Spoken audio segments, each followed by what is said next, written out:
Dios les bendiga, hermanos. Vamos a leer Hechos capítulo 27, 42 a 44 y 28, 1 a 8. Los bárbaros presencian milagros y el consejo de los soldados que matar a los prisioneros para que ninguno de ellos pudiera nadar y escapar.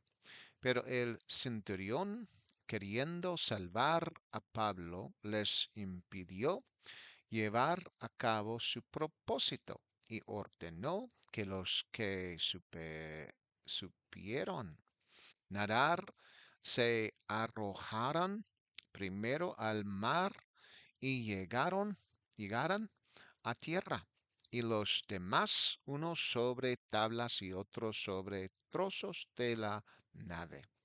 Y así sucedió que todos llegaron sanos y salvos a tierra.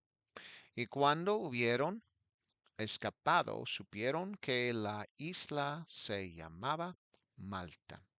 Y los habitantes de la isla nos mostraron mucha bondad, pues encendieron una hoguera y nos recibieron a todos a causa de la lluvia y del frío. Y cuando Pablo recogió un manojo de ramas y las puso en el fuego, salió una víbora a causa del calor y se le prendió en la mano. Y cuando los habitantes de la isla vieron el animal venenoso colgado de su mano, se dijeron entre sí, sin duda, este hombre es un asesino, a quien, aunque ha escapado del mar, la justicia divina no le permite vivir. Pero él sacudió al animal y lo arrojó al fuego, y no sufrió ningún daño. Sin embargo, esperaban que se hinchara o cayera muerto de repente. Pero después de esperar un buen rato y ver que no le sucedía nada, cambiaron de opinión y dijeron que era un dios. Y ese mismo lugar se encontraban las posesiones del hombre principal de la isla, cuyo nombre era Publio, quien nos recibió y nos hospedó amablemente durante 3 días. Y sucedió que el padre de Publio estaba enfermo de fiebre y desentería, a quien Pablo visitó, oró por él, le impuso las manos y lo sanó.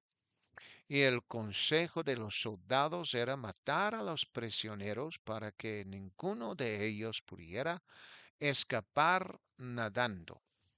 Como aparece la palabra soldados con un apóstrofo después de la S, parece que todos los soldados aconsejaban matar a los prisioneros.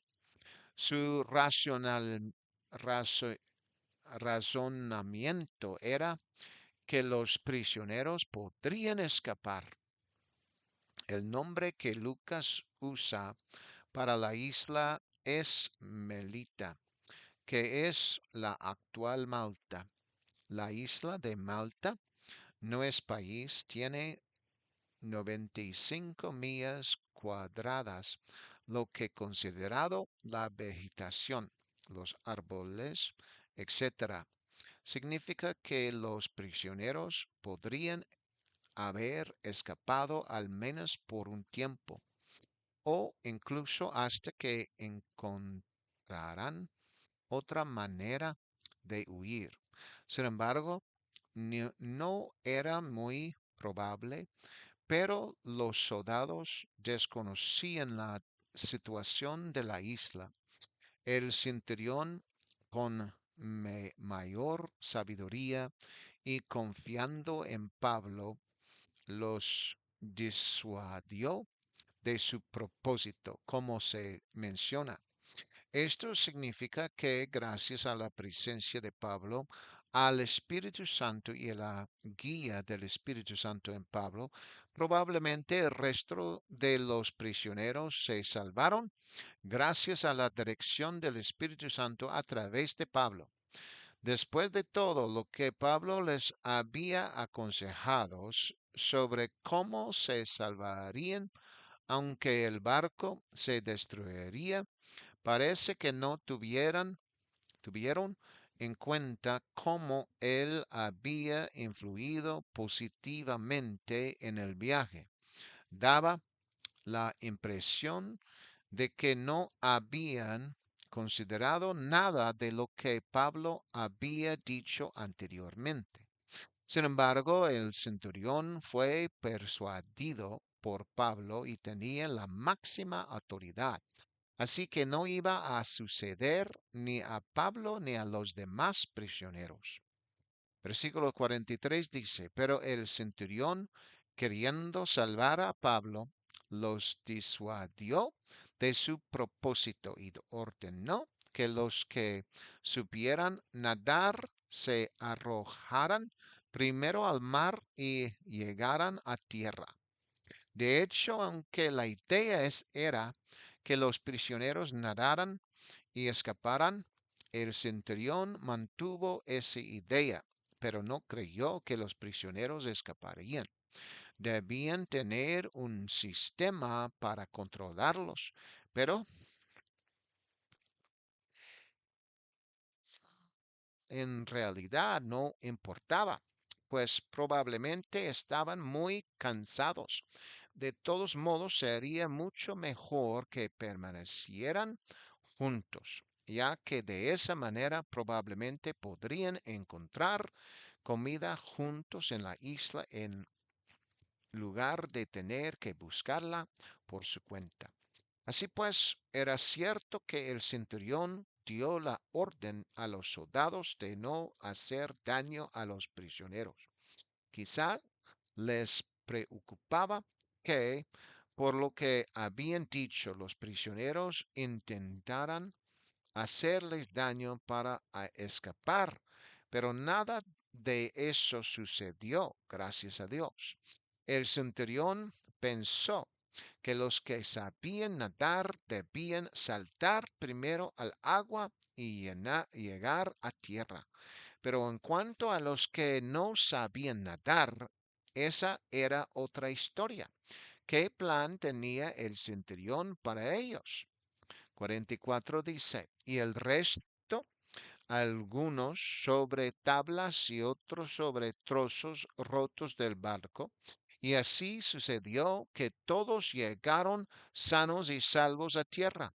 Los que no sabían nadar, incluso algunos de los prisioneros, que quizás tampoco sabían nadar, agarraron algunas tablas del barco y las usaron para mantenerse a flote. Por lo tanto, los trozos rotos del barco ayudaron a quienes no sabían nadar. En cualquier caso, desconocemos el número de personas que no sabían nadar y sus historias particulares sobre cómo lograron mantenerse a salvo y cuerdos. Sin embargo, todos escaparon y llegaron a tierra, por lo que en esencia fue un milagro para ellos. El número de personas a bordo del barco era considerable. Sin embargo, el centurión solo estaba a cargo de los prisioneros y habría sido una historia digna de contar si hubieran escapado, pero no lo hicieron.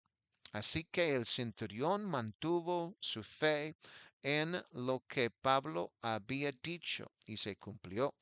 Los milagros que ocurrieron en la isla también fueron obra de Dios, ya que Dios estaba obrando para que Pablo pudiera dar testimonio de él. Así, quienes estaban en el barco habían pasado por muchísimas dificultades, sin comida durante 14 días, luchando contra el viento, esforzándose y demás. Estar en la isla les dio tiempo para descansar y descansaron mucho, incluso los prisioneros. Lucas ni siquiera parece comentar sobre el tiempo de sueño, ya que no era algo que le importara. Y cuando escaparon supieran que la isla se llamaba Melita. Así se descubrió que la isla se llamaba Melita. ¿Cómo lo averiguaron? Aleluya. Parece que de alguna manera debieron haber hablado con los habitantes de la isla. Algunos de ellos debían hablar griego para poderse comunicarse. No es que hubieran escapado de la isla, sino que habían escapado de las peligrosas condiciones del mar y se habían reunido todos en la isla, donde los habitantes fueron extremadamente amables con todos los náufragos. Debían haber tenido experiencias similares en el pasado, por lo que aprendieron a ser amables con los extraños para que los consideraran un pueblo bondadoso, no un pueblo al que conquistar. Si hubieran sido crueles y dañinos con los demás, habrían provocado lo contrario, que los demás desearan conquistarlos. Pero como fueron tan amables, los demás se sintieron obligados a ser amables con ellos también. Y debió ser para ellos un momento de descanso y relajación, ya que las traicioneras condiciones del mar les habían parecido irreales. Así finalmente su calvario había llegado a su fin y por el momento estaban a salvo. En retrospectiva, uno se pregunta si el capitán del barco habría tomado la misma decisión de nuevo. Probablemente no se aventuraría a salir de nuevo durante esa temporada en toda su vida. Perder un solo barco ya habría sido bastante malo. Probablemente en aquel entonces tenía algún tipo de seguro para las mercancías e incluso para el propio barco. Quizás consiguió otro, pero sin duda se habría abstenido de navegar durante esa temporada de vientos. El hecho de que todos se salvaran se debió a que llegaran a la isla, lo que en efecto fue un escape de las traicioneras condiciones de mar. Probablemente estaban todos muy contentos, sobre todo por el trato que recibieron de los nativos, tan amables y dispuestos a ayudarlos. Versículo 2 dice, y la gente bárbara nos mostró mucha bondad. Encendieron una hoguera y nos recibieron a todos a causa de la lluvia y del frío. Dado que se menciona que hacía frío y lluvia, incluso mientras tenían que nadar en el mar, fue un gran desafío, incluso para algunos que quizás no sabían nadar.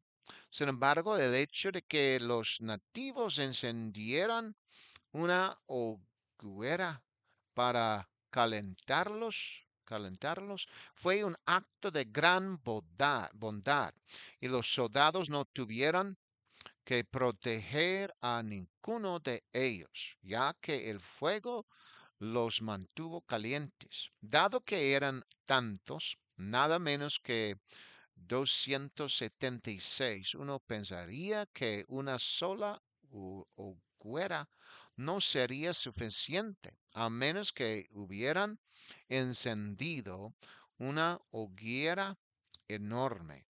Así pues, las características de la gente de allí, aunque se les llamaba, llamaba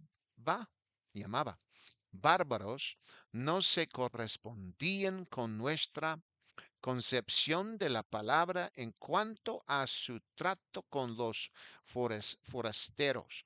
Probablemente esa palabra significaba que no estaban civilizados como el mundo romano, sino que eran más bien personas sin instrucción ni educación. Sin embargo, la forma en que trataron a los extraños demostraba, en cierto modo, su civilidad. En lugar de que los que trabajaban en el barco, los soldados y los prisioneros encendieran el fuego, fueron los bárbaros quienes lo hicieron por ellos.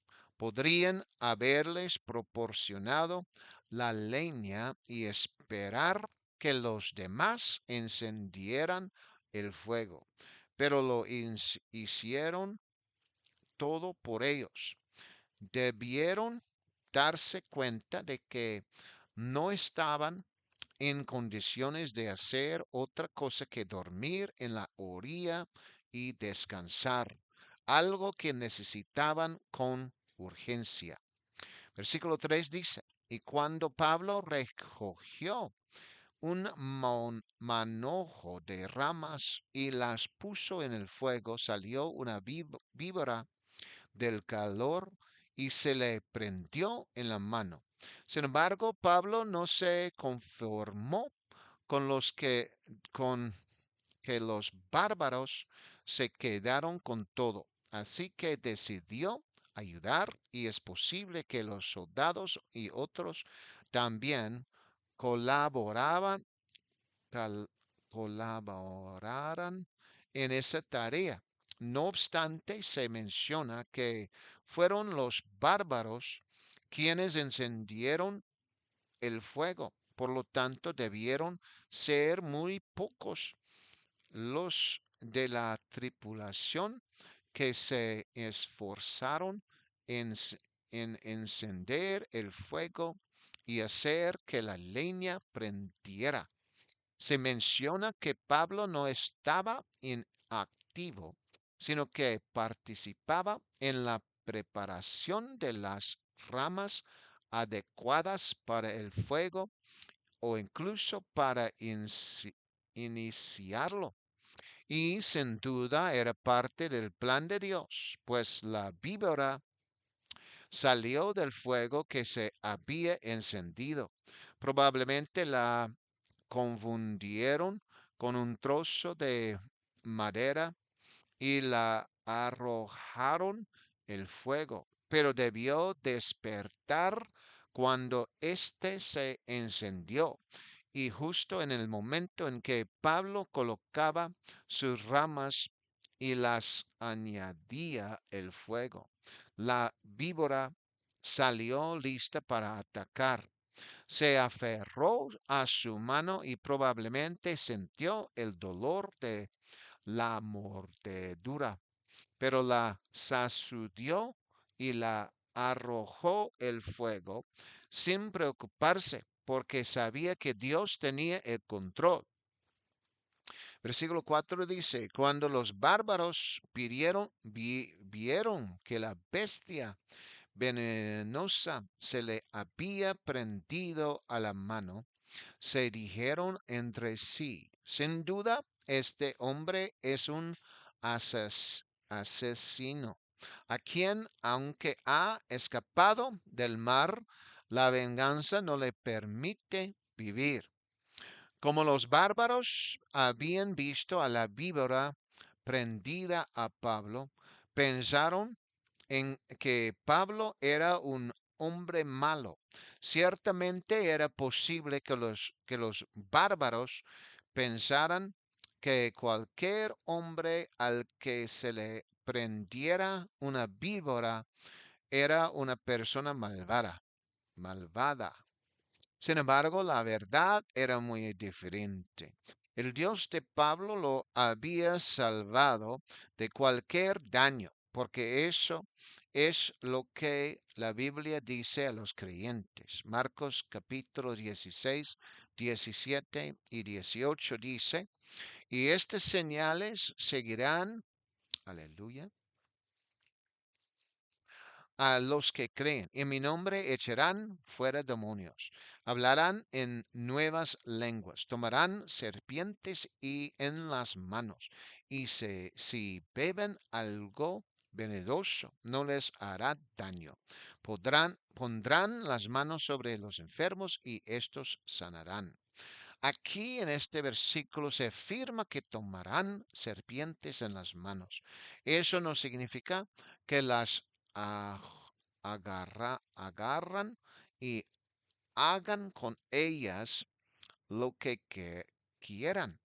Por el contrario, significa que al igual que le sucedió a Pablo, la mordedura de la serpiente no los matará. En otras palabras, el veneno no afectará a los creyentes. Eso sería un sentido literal. Sin embargo, esto también puede interpretarse en sentido figurado. Es decir, las serpientes espirituales, o sea, los poderes demoníacos, no tendrán ningún efecto ni poder sobre los creyentes. El nombre de Jesús, invocado por los creyentes, tendrá poder y los poderes demoníacos tendrán que marcharse en el nombre de Jesús. Por lo tanto, es posible que Pablo, en cierto sentido, se haya enfrentado a Satanás algún, o a una fuerza demoníaca dentro de la víbora que lo mordió, pero se la sacudió y no sufrió ningún daño.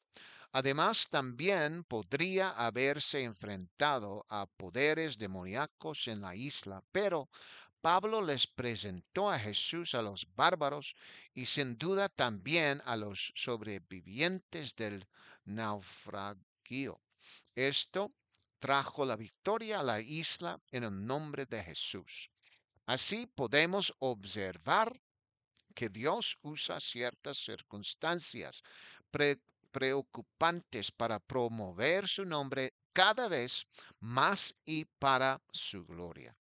La verdad es que lo que los bárbaros pensaron que le sucedería a Pablo no ocurrió, gracias a la protección de Dios sobre su vida. Versículo 5 dice, y él se sacudió la bestia y el fuego y no sufrió ningún daño.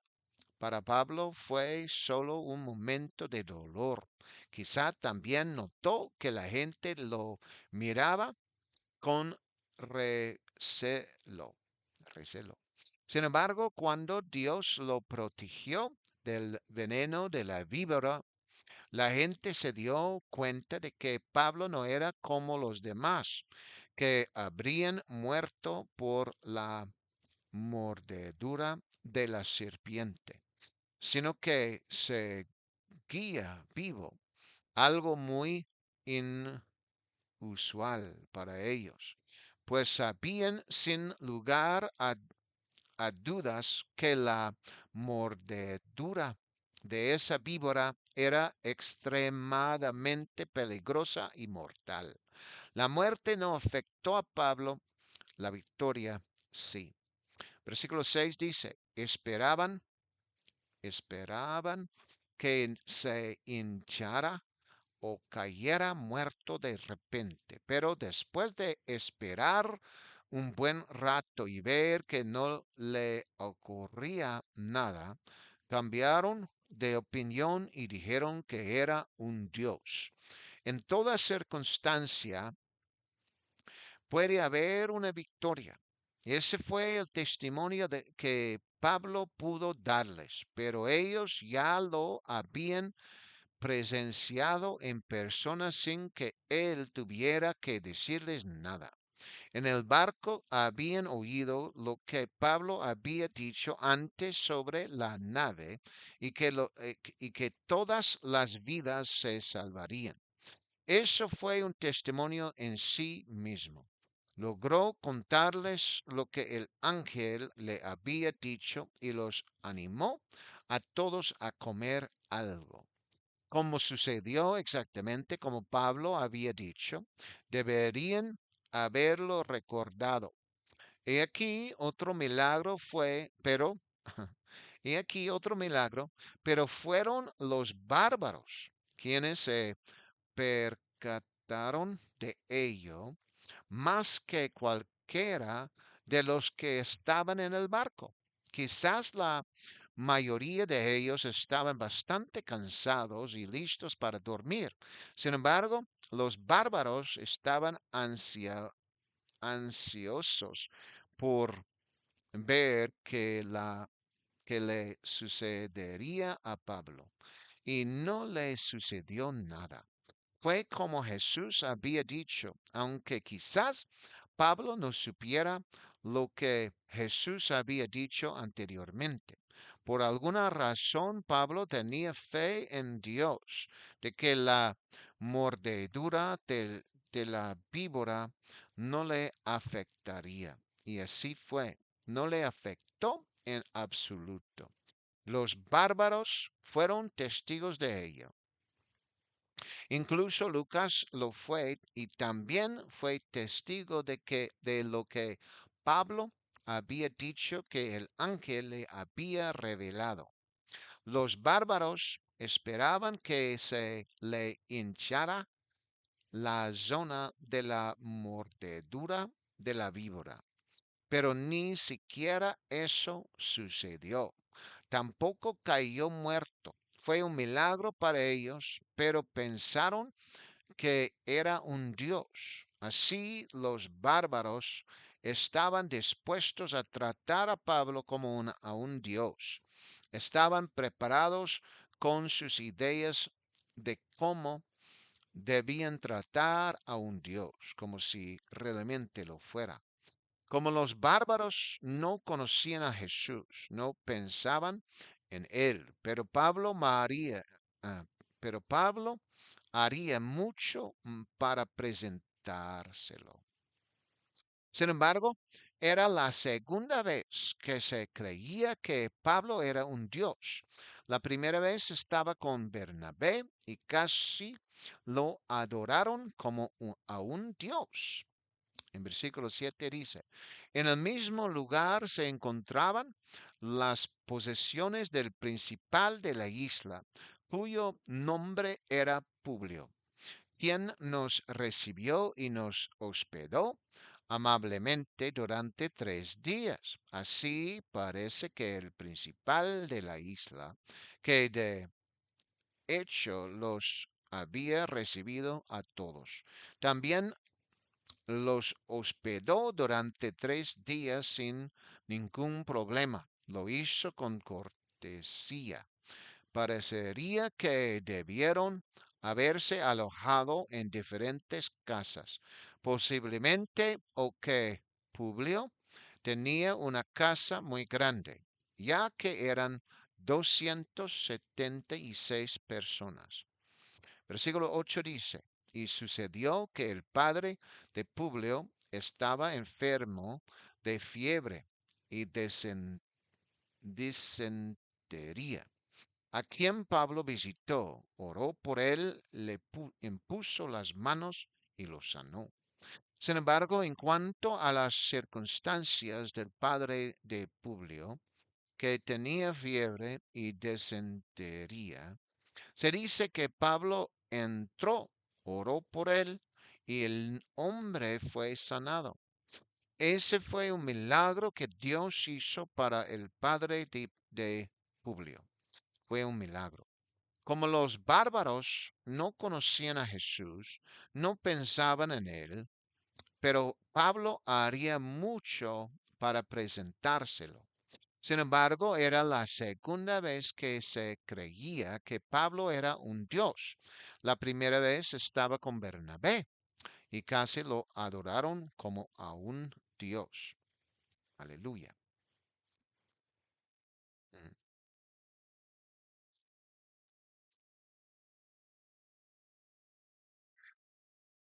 Versículo 7 dice, en el mismo lugar se encontraban las posesiones del principal de la isla, cuyo nombre era Publio. Aleluya.